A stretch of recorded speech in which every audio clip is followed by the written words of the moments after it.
How you doing? Cheers to those who can't be here. Hey, Mark.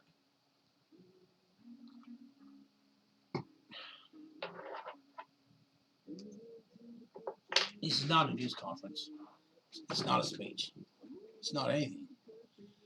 It's just we're sort of, it's a celebration because we have something that just worked out. I mean, it worked out.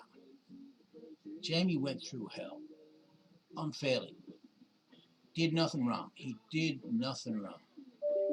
I've done things wrong in my life. I'll admit it. Not purposefully, but I've done things wrong. Mostly my wrong was when I didn't support Jamie.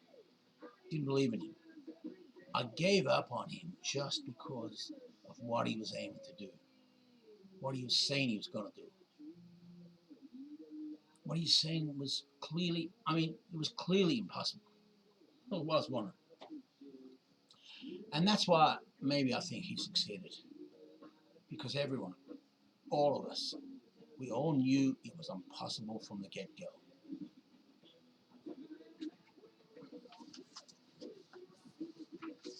But this is what the end result is.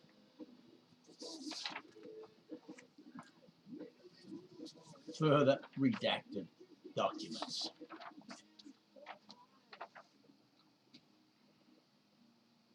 Once again, it's a case of what's in the box.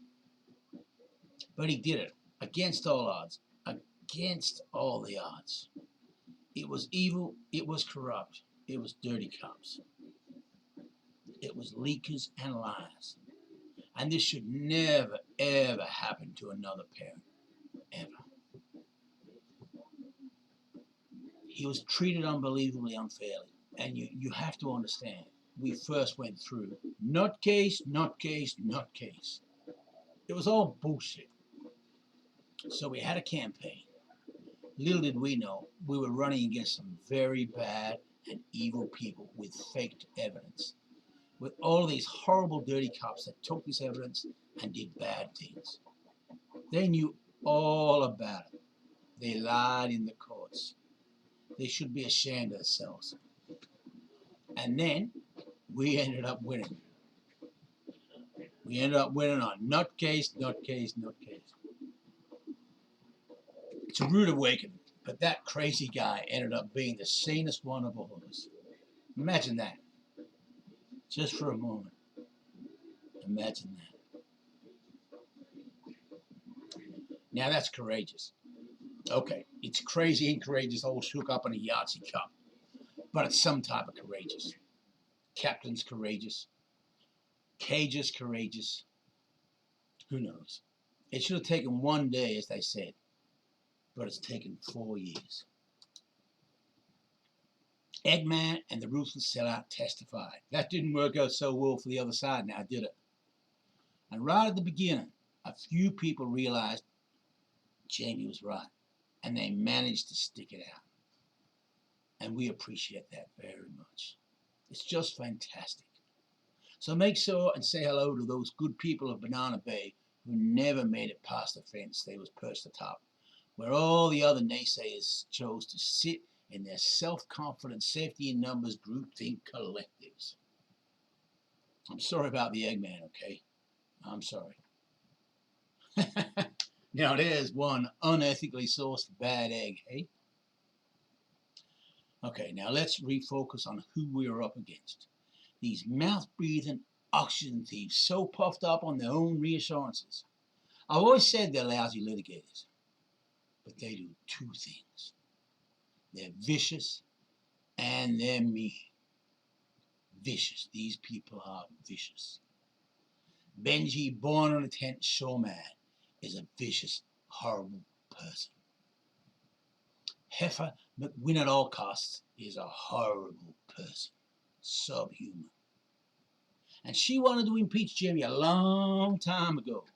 She went so far as to play the conflicted role of solicitor witness and present herself as her own witness in a courtroom where she ensured that Jamie was not present because she had made heinous allegations to police the day before and they took her at her word and arrested him at gunpoint. The very day before he was due in court to fight for his children. Jamie was arrested at gunpoint and at dogpoint for charges that were eventually overturned and appealed and quashed.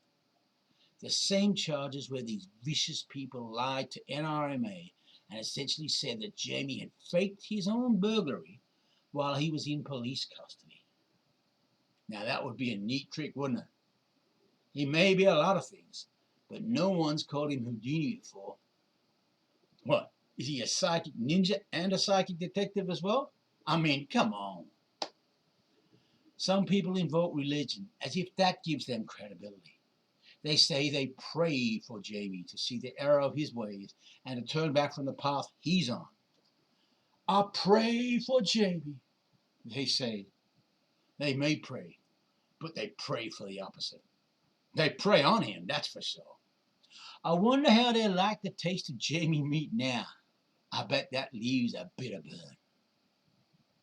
They even stooped so low. They stooped so low as to mislead his family on the pretext of trying to help him. To help them help him. Help them help him, of course. They succeeded in turning his own family against him. Family who he protected and supported all his life. Because that's what scapegoats do. He'd do it again, I'll warrant. He will do it again. That's what Jamie does. He was built for it. His own family called him crazy and sat down, not only to diagnose him with their collective experience from years of sitting in doctor surgeries, not just the psychological expertise that they brought to the table, but the legalese as well. They laughed at his legal strategy and his bully baiting techniques. They wanted him to sit down, shut up, be a good boy, and take his medicine. That's all they ever wanted. But he wouldn't listen. And he persisted and insisted, and his words were twisted, but he still resisted. Even when he arose triumphant from that, they hunkered down and stuck to their lies. That's what bullies and cowards do. I'm sorry, was that a tautology? I'm not sure. I think I just taught someone a lesson in any event. So how's that working out for you now, hose boy? How do you like them peaches? Cat lady, dog lover? The corruptors, the liars, the cash for comma and experts, they're all still free. For now. So we'll probably have to do it again, because these people have gone stone cold crazy. But he's beaten them all his life. And he'll beat them again if he has to. But what they're doing is very unfair. Very unfair.